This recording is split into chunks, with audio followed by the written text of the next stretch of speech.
All right, guys, welcome to another episode of Pass Rock Podcast. This is a brand new season, season two. It's been a while, guys. It's been a couple of a rough couple of months, but we back and we better. Today I have a special guest with me, Texas Tech alumni, basketball player, Keenan Evans. What's good, bro? Not much. I appreciate you for having me. No problem, bro. How's it been, man? PostGrad Life, and I know, yeah, you playing overseas ball. How's that going for you, bro? It's going pretty good right now. I feel like the best part of post grad life is no homework, and I just get to kind of do what I love, which is play basketball, and that's kind of like traveling the world. So I get to see the world and just play the game I love. True, true. I definitely feel you on that post-grad life, no homework then, because, bro, like, after graduating, like, after, the whole grad weekend, everything goes crazy, and then that time that you just have with peace, no homework, you don't have to worry about getting to class, and then it doesn't quite hit you. Like, I don't feel like it's hit me yet, because, I just graduated in May, but it's like, I feel like over time, once you realize, oh, school's starting, everyone's going to class, but I'm chilling, like, ain't no school for me. And then you realize that, like, you actually graduated, and that hasn't hit me yet, though. It's going to set in. It's going to set in, man. So what would you say, post-grad life, what's your favorite, like, what's the favorite part of just, I know it's kind of different for you because you're an athlete who's, playing ball professionally, but what was your favorite part of, getting out of tech, getting out of school, and just having that free time? I don't know. I'm a pretty simple guy, so getting away from, just like Lubbock and tech is just like, I don't know, seeing my family. I don't know. I had never just really just been out in Dallas, and so once I got back, I really got to experience Dallas because, before I went to college, I was only like 17. Like I was 17 going into tech. I was like a young freshman. Really? Yeah, so I didn't really get to just experience Dallas. So ever since I got older, I'm actually active in Dallas and go see friends and hang out and stuff. So yeah, that makes sense because I went to tech a little bit older, but I never really experienced Dallas either, especially growing up in Plano.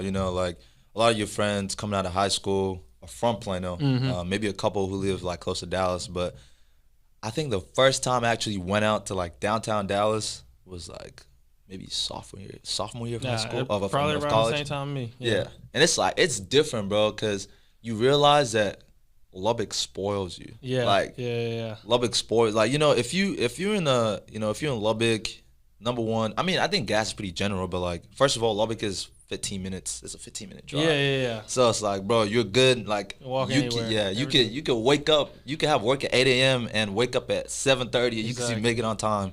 But in Dallas, like you got to worry about traffic. You got to worry about stupid accidents happening. You got to worry about so much stuff. All the construction going on, man.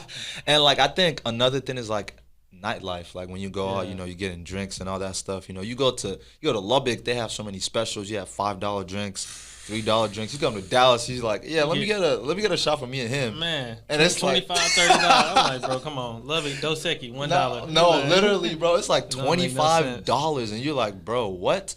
Like I remember, like I gave like one of my friends, they were about to buy a round. I was like, okay, here, I'm about to go to the restroom real quick, and then they gave me back the receipt. I see like $80. I'm like $80, and like, it was like, 4 drinks. Yeah, I was like, what you buy shots for? This is like, come on. And it's just funny because then they want a tip after that. And, like, bro, and you got a tip, like you literally got a tip. Pretty much. They ain't gonna show you no love if you don't. Yeah. And for me, I'm a server. Like I served for a while now, and if I'm not tipping, bro, like why am I not tipping like someone else? I feel bad. Yeah. Because you got grown people. Life. Yeah. This is their job. But anyways, man, we're gonna go straight into basketball. I guess my first question would be, what really got you into basketball?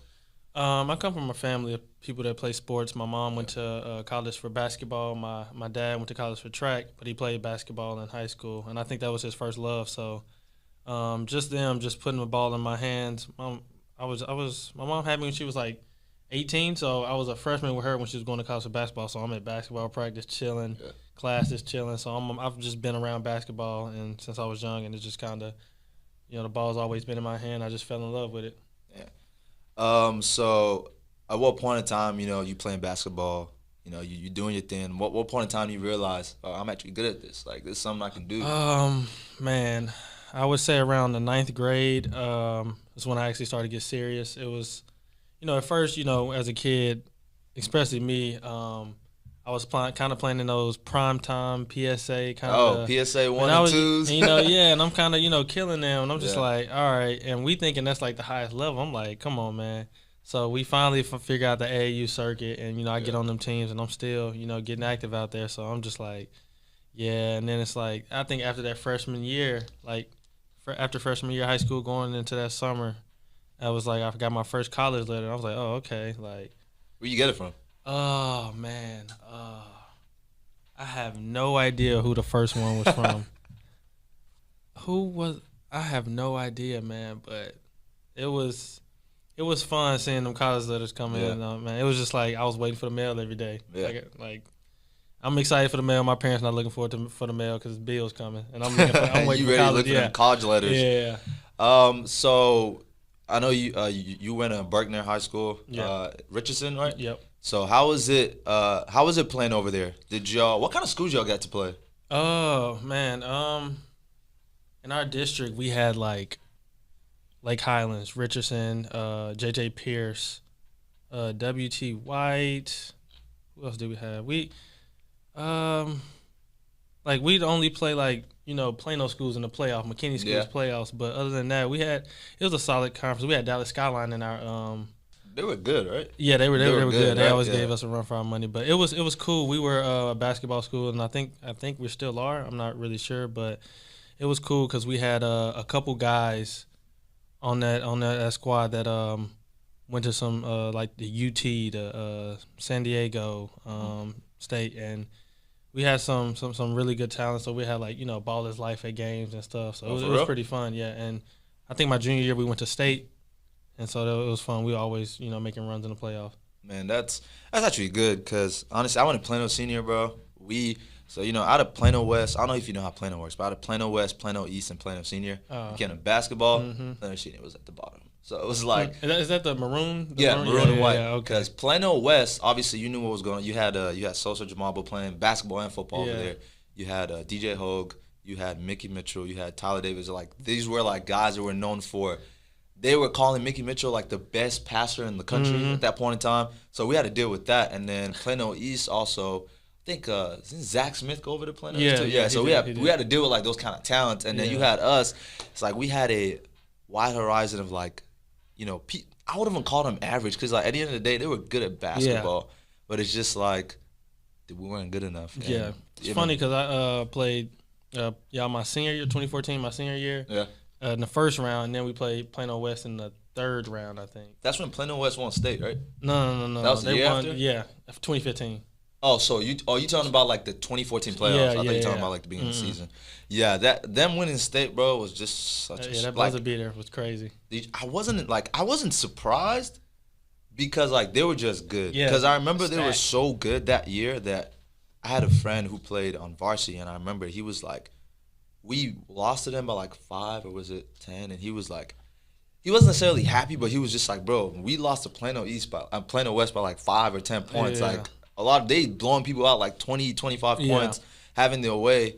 And think about Plano, man, when it comes to basketball, honestly, when it comes to like sports in general, like everything we have is kind of like in the past. Like we just gotta look back at it and be like, oh, those were great times. Like we won, I think 5 state championships, but none of them is past the 90s. What about football, y'all? Any good? I'm talking about football, yeah. Football? Basketball, okay, we got basketball. 1 state championship. And funny enough, I don't know if you're familiar with like football at the NFL that much. I don't know if you know Rex Burkhead. He played in Nebraska, and then he played for the Bengals for like 7 years or so for a while. And then he played with the Patriots. So I think he has like 2 rings right now. So Rex Burkhead played football in Plano, but he also played basketball. I think he was a basketball player for his sophomore year, and he won state with him as a freshman. So it's like just like looking at it back then, it's like he went to Plano in 2000. He was a freshman in like 2005, and that's when we won the state championship. It was like, bro, we haven't won nothing since 2005, 2006, and it's just funny if you ever go to Plano, like the athletic center, like closest to the football side, Rex Burkhead is like a god over there because it's like He's like the only player so far that actually played in the NFL and, is still there. Now, he has like, I think, a couple of Super Bowl rings right now with the Patriots. So, Plano never lets go of that. You know Aqib Talib? Yeah. Yeah, he graduated from Berkner, so he would come back. Oh, for real? Yeah, he would come back for pep rallies and stuff, and he was like everybody loves him up there. Bro, that's and one of our other running backs, he went there when I was going there. Brandon Stevens, he got drafted in the 3rd round from SMU. So I already know they're finna put like a billboard at school for him. But so in high school, what would you say was who was that opponent that when it was time to play them every year you're like, dang, I'm about to play these people again, and like why? Like was it a player? Was it the playing scheme, or was it just like I don't know. What was it? I would have to say it'll probably been Dallas Skyline. Because it was just, they were that hard-nosed. I would compare them to, like, I don't know how big of a fan you were of Texas Tech, but West Virginia. Like, so the pressing, the how rough the games were, how scrappy they were. It was just like, man, them or W.T. White. I don't know how familiar you are with them. But, yeah, them two teams, it was just always a fight. And it wasn't that they were just, like, they had players that were good. They were just scrappy. Like, they going to win some games with hard work. That makes sense. So like I think we actually played them Skyline like my junior year. We played them in playoffs. But I mean we got beat regardless because I know they're a very tough physical team. Like they play hard and some teams like there's only so many fouls you don't call, bro. Like you can't call a foul. Yeah. Kind of like the Pistons, the bad boys. Like bro, like they were so rough that if you called every foul, there would be nobody to play. Yeah. So it's like that's kind of how I watch him play. Speaking of West Virginia, bro, I remember whenever this is 2018 spring, I believe we beat West Virginia when they were ranked number 2 in the nation. Mm-hmm. Oh yeah, home. Bro, that was the wildest game of all time because I wish like basketball players and football players could see like how the crowd interacts in the crowd, bro. It's the wildest things. Like you hear people say crazy stuff. Like I remember y'all were playing like TCU one time and we're in the crowd and some dude he airballed and like they just kept yelling. They kept yelling airball like the whole time and I'm like, bro, like imagine actually working hard, putting all the time to play D1 basketball for like 1,000, like a bunch of 1,000 people just to come talk down to your name. It's funny because I always wish like the fans could see like the people in the chairs in the arena could see the swag surf from like the court. Like, it looked crazy, huh? I wish y'all could have saw that because man, when y'all do that, it's crazy. It's like you can't even focus during the timeout no more. Bro, you can't like being like Texas Tech when it comes to sports, at least football and basketball. It's probably the wildest it gets. Like when it comes to basketball, there's a lot more. Like there's not enough expression to go on because it's indoors. There's only so much you can do. Yep. Football though, man, people throwing tortillas. Throwing tortillas, sneaking them in. The police looking for them, and they still can't find them. I don't know.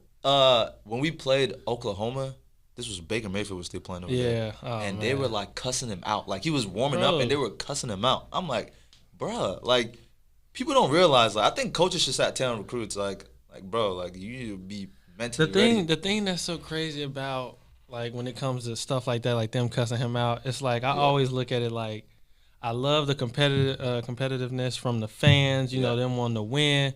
But I'm like, man, I always look at it like, even though this is like our sport, this is our job. This is our job, and it's like, imagine somebody coming to your 9-to-5 desk while you're typing at a computer, and the whole time they leaning over your cubicle like, you suck. Like, man, like, look at you just messed up. I'm just like, bro, like diehard fans. It's like, ready to fight. Like, I'm like, bro, I understand the fun of it. Like, you suck. Like, but there's people out there that's like, you really suck. So they're much, like, no, you suck. Yeah, it's like anger in their heart. Yeah, like they actually hate you. Like, bro, you. Like, even watching the NBA Finals, the Suns, their fan base is nothing like I've ever seen. Yeah. Bro, like, I don't know if you saw, there's a clip of a guy counting, like, dollar bills. Oh, yes, I saw that. As Giannis was trying to shoot the free. Like, how can you, there's so much that you have to get through, like, with playing basketball. And just speaking of Tech and, like, the crazy fan, man, I guess tell me what made you choose Tech out of the other schools that recruited you? I just saw, opportunity to play. Like when I first got to Tech, they were one of the worst teams in the Big 12. So I just saw opportunity in the best conference in the country, and I saw Zach, Justin, and Lawrence coming in, and also a couple other players. So, and I was just like, this is something we could build on. And also, I just, saw 5 hours from home. I'm still in Texas, and True. I kind of wanted to be somewhat close to home, but somewhat far, and it just happened to work out like that. When I went there, it was kind of like a family atmosphere. Tadrick Gocher, do you know him? Yeah, he was an older guy. He went to Lakeview Centennial. Oh, okay. So when he was like my the guy who was taking me around on my visit. So he was real cool, and he kind of took me under his wing. So it was pretty cool to get that love from him. All right, man. So with Tech, so first of all, I know I came into Tech 2016, and I remember I went to the football games. That was Pat's last year. Mm-hmm. I'm like, bro, okay, it's like we suck at football, bro. Like we're not good. Like we have talent, but we just suck. And it's like, okay, we go to basketball, and that year was Coach Beard's first year. Yeah. And it's like everything was still it was that stinky year where you just got to go through so much. And we had just made the tournament the last year, bro. Yeah. And it wasn't even honestly, I didn't even think I was just bro, it was when a team is good, but it's you have to go through that point in time because we weren't getting over that hump yet. Yeah, because it was because y'all's record was not the worst in the Big 12, but it was just it was one of those records where it's just kind of evened out. So it's obviously you're not making the tournament, but it's bro, you put in your all, the games were still entertaining and all that kind of stuff. But I was bro, well, I came to a school that football and basketball, everything just all around. Yeah. But then the next year, it was something just switched. Yeah. It was literally went from not making the tournament at all, people talking about being one of the worst teams of the Big 12, to all of a sudden Elite 8. How was that transition for you? Over there? It was tough, especially coming from making a tournament to that year. It was just man, we didn't make a tournament. And, everybody looking at Coach Beard is he the problem? What's going on? It's nah, he was a good coach. He was a good, tough coach. And it's just we just needed a couple more pieces. We needed guys to, believe in the process that he had for us.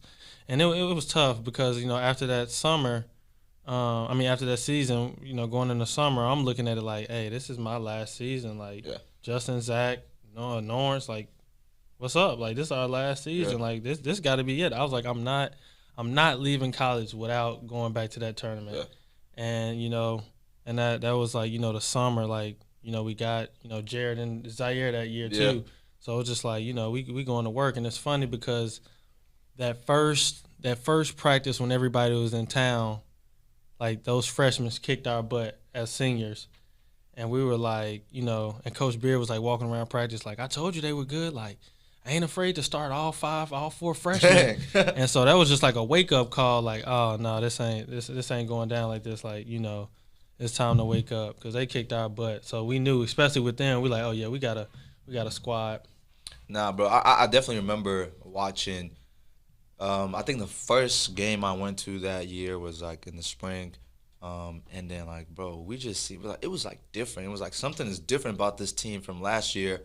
You got bro, Zaire Smith. I don't know what he was just that freshman who was just bro. I remember watching him play for the first time. Bro, this kid got some talent. He was dunking on people. He was doing crazy stuff. And it was just bro, and that was it was just funny to think about it because looking at how much talent y'all had in that team, because that was the year that you went crazy and Zaire was going crazy as well. And it was just bro, this team is so talented, but it's it's not even big names. When you talk about Duke, you remember when, when Zion played with, RJ Barrett, all those kind of people, those are talent, that's a dynasty that everyone's just together. But it was with us, it was okay, a lot of big names that, so it's a lot of names a lot of people don't know yet, but they're gonna know these names ahead of time. So watching the transition from the 2016 year to that 2017, 2018 year was completely different. And so would you say coming together as a team when it came to that first year, now outside of basketball and team relationships, how tough was that for it to create that relationship? Was it easy for y'all to just blend in, or was it a lot of? It was. I wouldn't say, especially with Coach Beard kind of culture, it's kind of it's easy to build that relationship, especially like, we had all good guys on the team. It wasn't really no knuckleheads. Yeah. So he's always like, we eating together. We're doing this together. We're doing yoga together. We're going here together. Like, we're doing this event together. And then we had like, a team retreat where it was strictly for bonding, where we share like tough stories, where we do this. So it's like, it's no question, because he knew like, for us to win, we gotta have that bond on the court and off the court. Yeah, that makes sense, man. Like you said, bro, like coming to that season, another thing I hate is looking at things from the fan base point. A lot of people expect a coach to just come in and just turn things around. Like, they're like, okay, you're supposed to be the best coach, like you're supposed to be like the coach who knows everything. So it's like, why are we not winning games? But if you look at every team that's had like a turnaround from a coach standpoint, there's always, most of the time, there's that year that everything just goes. The rebuilding year. Yeah, it's that, like everything is not good. Everything just goes downhill. Like people trying to figure stuff out. When he came in, it's kind of like we're not even his players really. Yeah, it's like he's still getting to know y'all. Yeah, exactly. Like and people don't realize how much chemistry, like not just on the court, like knowing each other. Like if people don't know each other that well, you have people like, okay, I'm finna dribble this. I don't know what he can do. Like I know I can make this three most likely. But if I pass it to that guy, I don't know if he's going to make the three, so I'm going to keep the ball to myself. Yeah. But it's like when y'all bonding, all that kind of stuff, and, like, there's so much chemistry on the team, it's like, okay, I can trust that guy to pass the ball. I don't know if you saw, I think there was something about Kobe saying when he was on the Lakers, I think this was after Shaq had left, and there was, like, a bunch of new guys, Lamar Odom, all of them. He was like, bro, like, I'm Kobe Bryant. Like, I know I'm cold, but it's like all these guys, some of y'all last season, y'all's numbers are not adding up. And some of y'all, I never played with y'all before, so I don't know what y'all can do. And it was like most of the time, that's when everyone was making that Kobe joke that he's going to shoot on 5 people if he has to. But it was like a transition because it was like, okay, as time went by, he would pass the ball here and there. And it's like, okay, that guy, I know I can pass the ball to him in the paint. That guy, I know he's a spot-up shooter. That guy, I know he can do this. He plays defense well. So it was like that kind of thing that transcends into a good team. And speaking of Coach Beard, how did you feel after he left? Because we're not going to ignore the elephant in the room, man. He left Texas Tech to go to UT, and it looked so bad on, like, it just looked so terrible because it's like, dang, that's our rival, our direct rival. So how did you feel about him leaving Tech? It hurt at first because it was just like, I was talking to one of my friends, Norris, who was also, a former player, and it was like a couple days before, and I'm like, man, there's like no way could you start seeing the rumors. I was like, there's no way he's leaving Tech or whatever. Like, it's too good over here. He's like a king in Lubbock. He's like Cliff Kingsbury Lubbock right now. So it was actually surprising those next couple of days when we saw what was going on. But deep down in my heart, it was like, I knew that, he wasn't staying at Lubbock forever. Like, no matter how Lubbock, the fans, the community, like, wanted him to stay, like, I knew he wasn't staying there forever. I didn't think he'd leave this soon, but forever. And it's kind of like, man, like that sucks. But he graduated from there, so it's like, it's like, that's another home for him too. And I wish nothing but the best for him. But it's just like, man, when he gets back to Lubbock on that game day, bruh, they might have to have security. They probably gonna need to have security. They about to have pitchforks and but they about to on put him in a bus, just take him straight from the stadium. Yeah, we were making jokes that he might have to fly in game day and get off the plane and go straight to the game. No, they might need to make up like a landway for him, just to land right in front of the arena and go in, because like, bruh, like, people, you just know how, like, in the history of sports, bro, fans don't ever take you going to the rival team, like, very lightly. And that's what I'm saying again, because I'm like, that's like real hate in people's hearts. Like, this is his job. Yeah, bad. And like when we found out, like, people were sending death threats to his daughters and stuff. No, I heard that. Okay, so for me, bro, it's like, bro, it's basketball, it's sports. Let's keep it basketball. What the hell? What the hell his daughter got to do with him leaving? She probably didn't want to move again. Maybe she did. Honestly, I wouldn't want to be in Lubbock, bro. Like, I mean, honestly, like, bro. So the way I see things is, obviously, when I saw he left, I was like, dang, bro, why he, like, all, the regular fan stuff. But at the same time, I realized that, like, number one, that's his, like, he graduated from there. So at the end of the day, he probably owes him more loyalty than he owes us, depending how you look at it. And then again, it's like, bro, it's his job. At the end of the day, he's going to do what is best for him and his family. Like, and that doesn't mean that he doesn't care for the players or he doesn't care for Tech. And that's where people mistake everything. Because, like, just because he's Coach Beard, like, we all know Coach Beard, the coach. And, like, I mean, y'all probably got to know him as a person. But it's like, we, from the fans' standpoint, we don't know him as a person. So it's like, you don't know what the reason behind him moving was, that he might not tell, the press, or he might not tell the newspaper, or like whatever. He's just gonna keep it to himself. And for me, I've always learned to look at things from both the basis of like a fan, and just kind of like put yourself in the shoes of players. Because I hated KD for the longest time after he left. But I was a man, but I wasn't an OKC fan. Because I always been a LeBron fan, and my brother, he's like a diehard he was a diehard KD fan, OKC fan. He had all the jerseys, the hats, everything. And like, the morning of, it was 4th of July, I believe, and then it's like Kevin Durant going to Golden State Warriors. He just laid on the couch, shirtless. He didn't say nothing. I'm like, I'm in the room, I'm talking. I'm like, what happened to your boy, bro? I thought he was gonna stay with you all the way. And it was like, bro, it's like, looking at it at that time, it was like, bro, KD is this, KD is that. But then you look at it from like, bro, KD is a human being. You know what I'm saying? Yeah, exactly. Like, he probably got more money. Yeah. He got to probably maybe be closer to family. I don't know. Yeah. He probably had a better situation at OKC. And it's like, I guess coming from a player standpoint, like, how do you react to certain hate speech that come from fans that's just like not, For me, and not a lot of people are, just mentally tough to take that type of stuff. But me personally, when it's like the internet, I'm like, I'm not trying to downplay anybody when they're getting cyberbullied, but I'm like, you're getting cyberbullied, you can literally get off the internet. Yeah. You can literally turn it off. Like, you can literally not look at it. Like, but for me, it's like, I'm big on like memes and laughing at funny stuff in the NBA, the jokes, this and that. So when certain stuff I see of me or they say to me, I just laugh at it. Like, it's kind of funny, because it's just like, bro, like, you took your time out of the day to message me, you suck.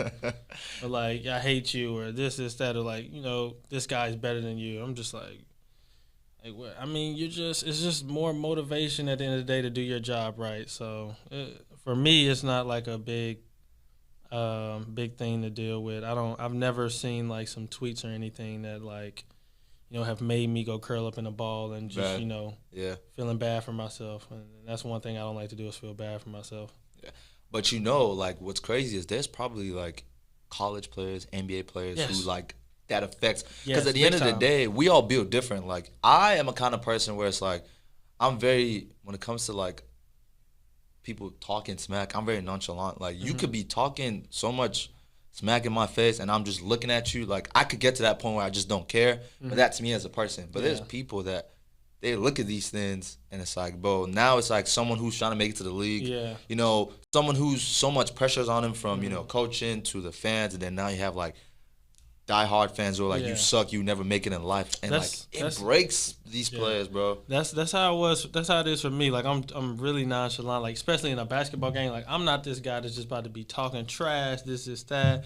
And it's funny because like, we're going to the locker room at halftime, and people be like, man, y'all hear what's his name talking trash? Like, Keenan, you heard this, that? Like, bro, was he talking trash? I don't even know. I'm so locked into the game, like calling the plays, talking on defense. I don't hear nothing that people are saying. Like, you ever seen that that clip where Kobe's like sitting on the sideline or on the bench, and Chris Rock is like sitting next to him talking to him? Yeah, I know what you're talking about. And Kobe doesn't hear a thing. He never knew he was bro. Like, that's how it is sometimes when like apparently players are talking trash to me, and I'm just like, man, I have no idea what he said. Like, none at all. Nah, people like it's great to have that. It's really great to have, because like, you can see Paul George when he was in the bubble. They were calling him Pandemic P. Like, bro, like, can you imagine like a grown man? Mind you, Paul George used to be Paul George was once one of the most respected players in the NBA. He was a great defender, all that kind of stuff. He came back from one of the worst injuries we've ever seen, and then one season goes wrong, and it's like Pandemic P. After all the work he did. And it's like, bro, you can understand how mentally and that still hurts. And still killing, you know. And it's like, I mean, at the end of the day, like, he sold last year's, when they played the Nuggets in the semifinals, the conference semifinals, and it's like, I mean, he sold, but at the end of the day, it's Paul George, bro.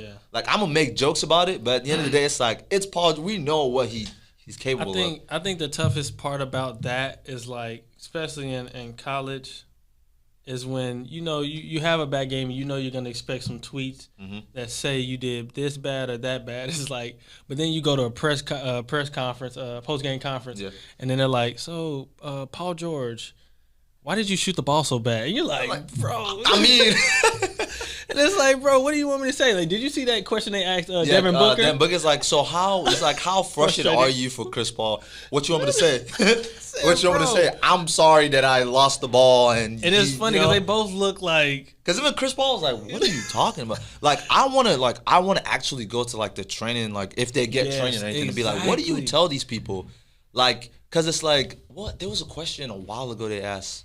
Was it Westbrook or I think it was the Westbrook when he made that face. He's like, what? Yeah, I think they asked him, like, did y'all lose the game? Or it was something like, did y'all lose the game or did they win the game? Yeah. And he was like, yeah, what but kind of question? Nah, that type of stuff is crazy because, like, I see where, the players get fined for whatever they do. And it's like, bro, can y'all find these refs? Can y'all find these reporters for these dumb questions? All these fake storylines that they make up and try to get started. All the drama they try to do, like it's annoying, man. Nah, if I was a player, honestly, swear to God, if I was a NBA player and I had a bad game, I'm just gonna turn my phone off and throw it across the room because I'm not going on Twitter, bro.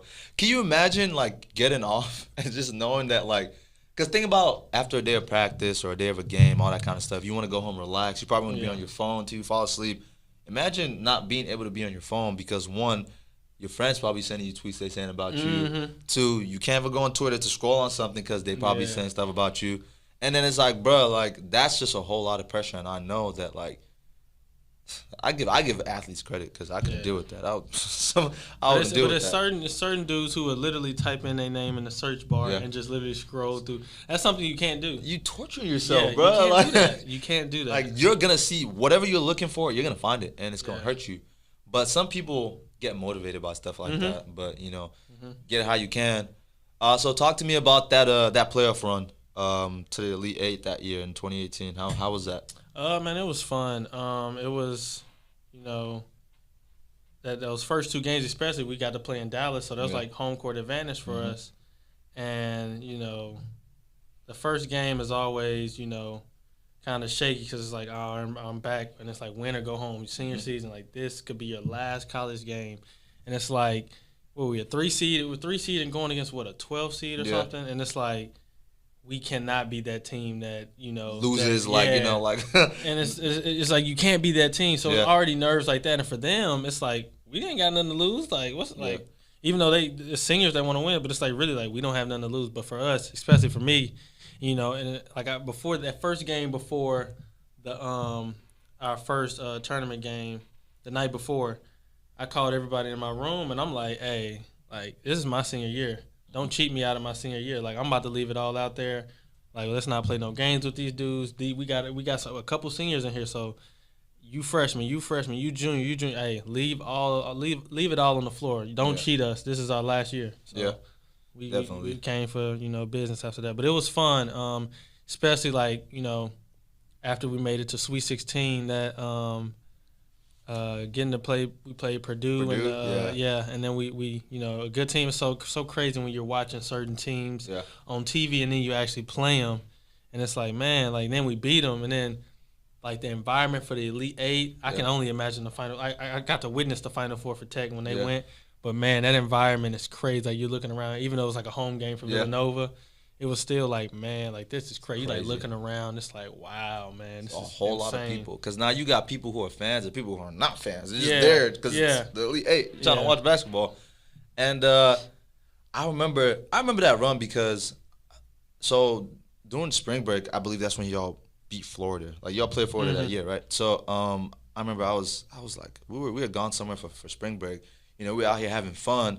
And I just checked my phone real quick. I'm like, we beat Florida. Because it was like, I know they were a good team. Yeah. And apart from that, it's like, okay, yes, we had a good run during the season. It's our first time actually making it past the first round of this tournament of recent memory.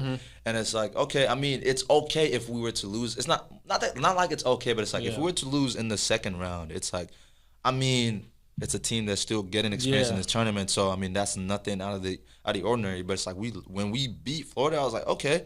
And then the Purdue game, I made sure to watch that. I was there the whole game. That was probably the funnest game ever. Because I remember when we watched the game from the house, it was like everybody in Lubbock was doing the same thing at the same time. Because the moment the game was over, it was a Thursday night. Yeah. The game was over. Everyone was like, "We're going out to party." Yeah, they threw a random party, bro, and then, like a party that was never pub. Like it was just like, okay, we throwing a party tonight, and everybody just went out and like had fun.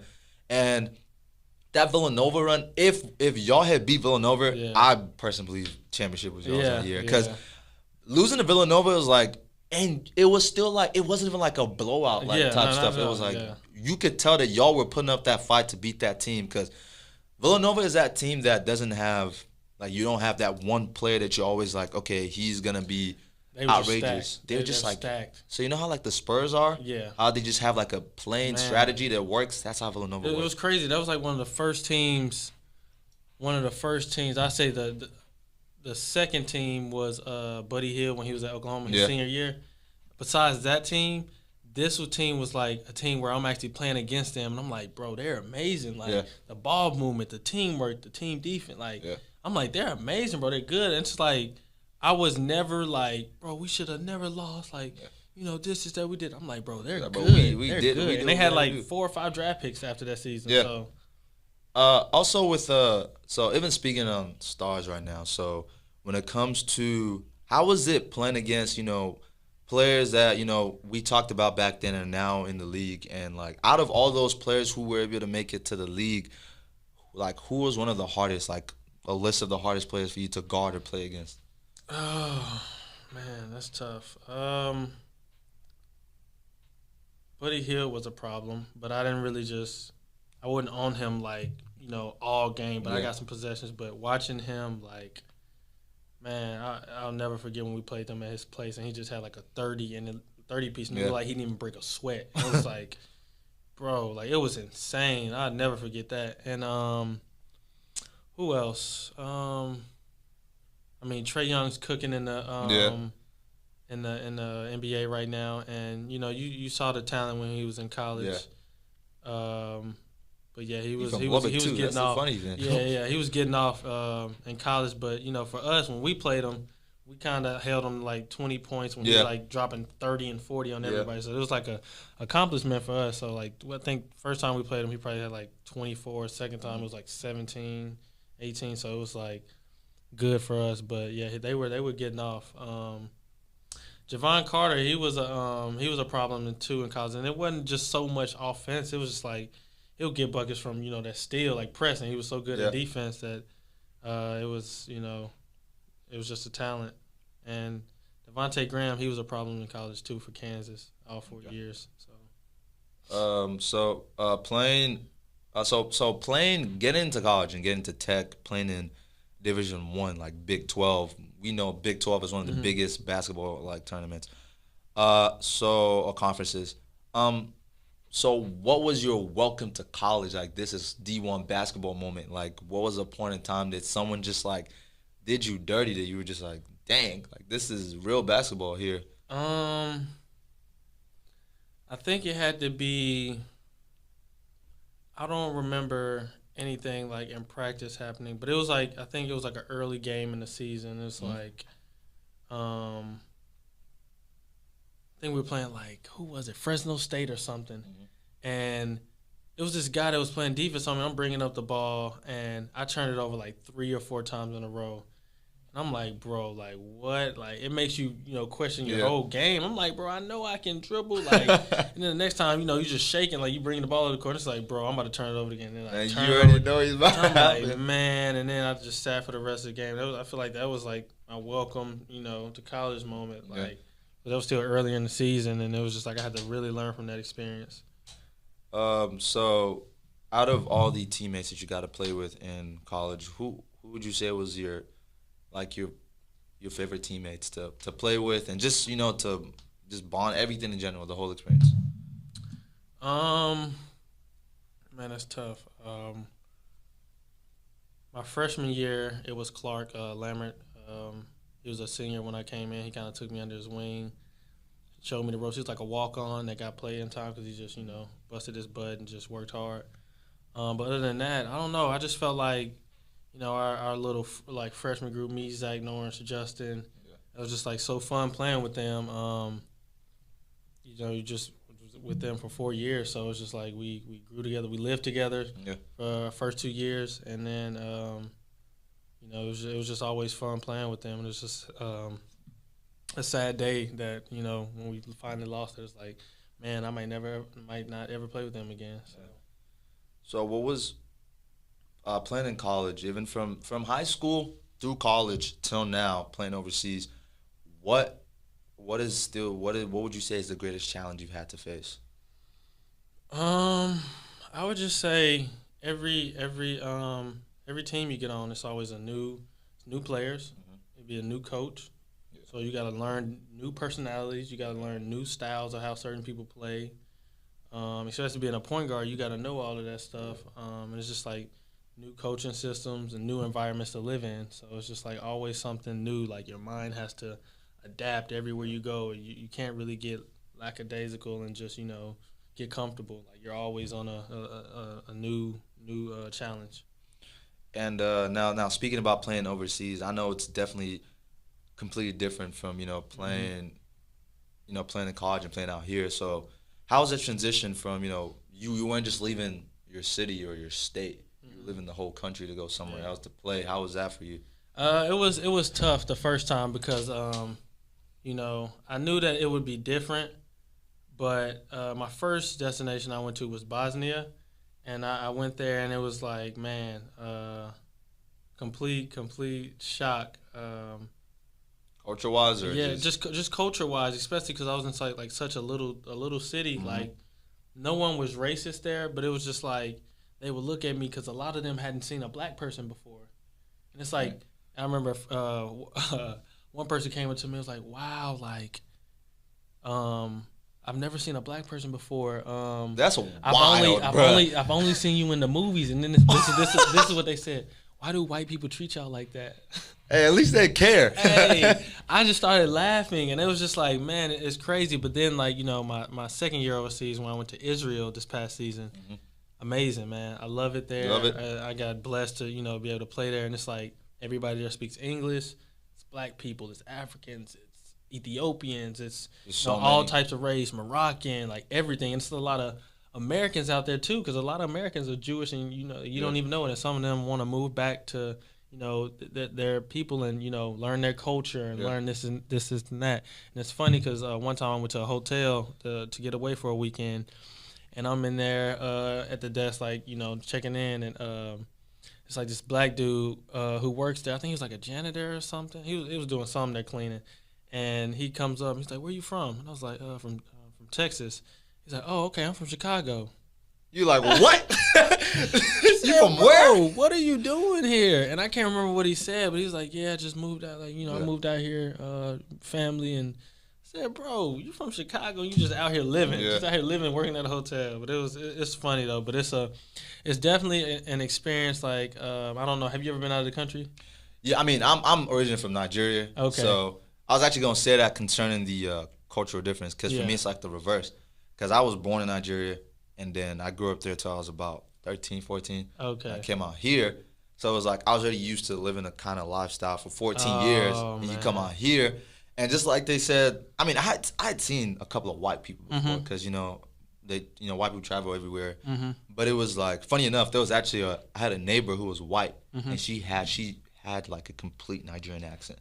And it was the craziest thing ever. And like, where is she from? She was from America. Like she had been out there for so long. She was married to a Nigerian man, around Nigerian families, and like, bro, so there's a language in Nigeria called Pidgin. It's like broken English. Mm-hmm. And I remember like I was with my big cousin. We were getting some snacks, and she walks up to us and just speaks it like fluently, and we're just like, what? Like it's like, bro, we didn't expect that to happen. Yeah. But coming here, it was so different because it was like, bro, you can't speak the way.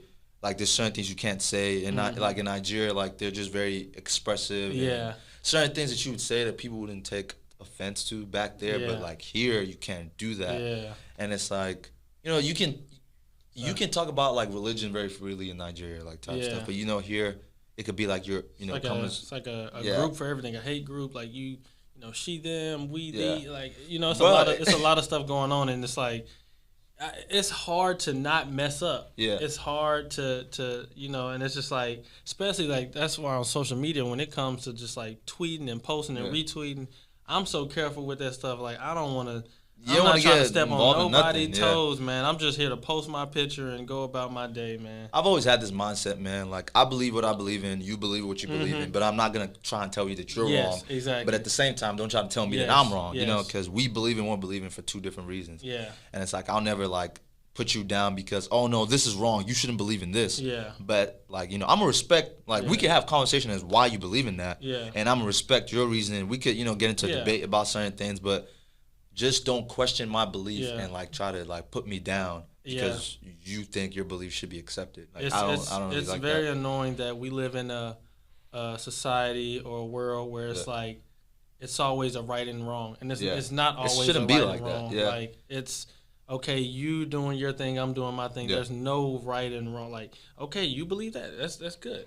Okay, but good. that's and that's good, and I won't put you down for that. Yeah. And I expect you to come with the same respect towards me. Yeah, exactly. But just living overseas in general, it's so cool to learn different cultures and just meeting different people. And once you leave, I'm sure when you came over here, you realize, like, man, like, America's crazy, like crazy. Because when I go over there, I feel like I'm safe, I'm relaxed in a way, like.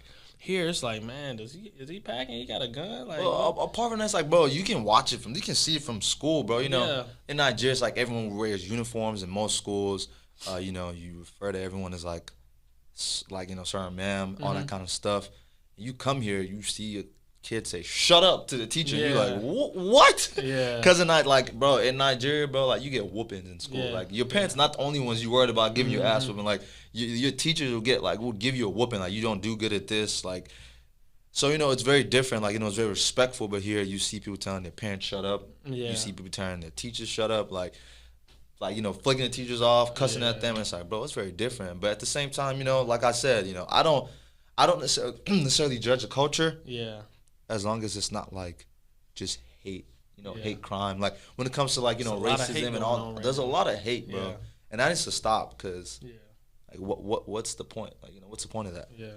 But anyways, man, we're coming to the to a close of this podcast. But before we wrap up, now watching Tech losing in the literal final game of the season in 2019, that run, we went all the way to the national championship.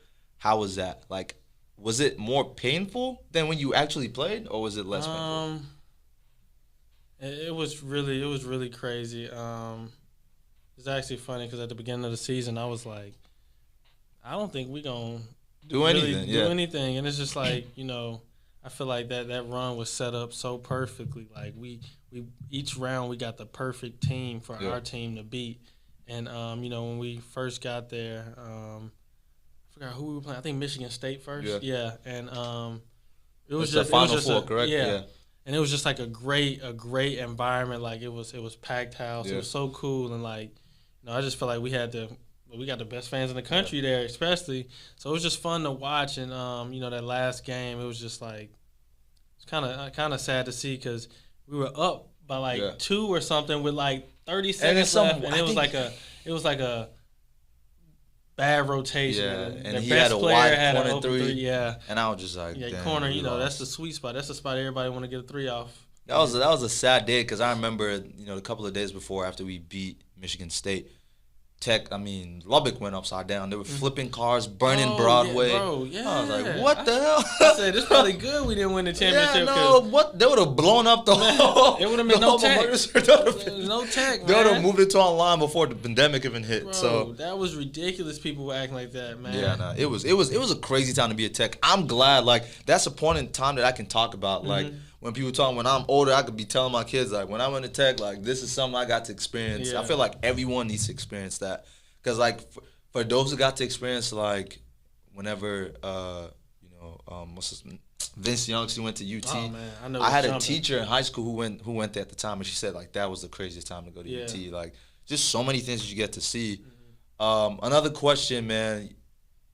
we talked about this Instagram post. So I'm just gonna ask you. You got Shaq, you got Curry, LeBron, Kobe, MJ, and KD. Who you benching? Who's your starting five? I feel like the only person I'm benching is, I want to say KD. Bro, come on. No, okay, I want to hear a reason. I want to say that because he's the only person that hasn't proven, like, who isn't proven. Like, he came to the Warriors and got him a ring, but everybody else was like, I can understand that. That's a different way to look at it. For me, when I'm looking at it through like the team itself, the only thing that made the best decision is to cut. As wild as this sounds, is to bench either Kobe or Jordan, and I'll tell you why. Why? You could bench Steph too, but let me explain this strategy. So you already have a point guard in Steph, so you're good. Mm-hmm. Kobe and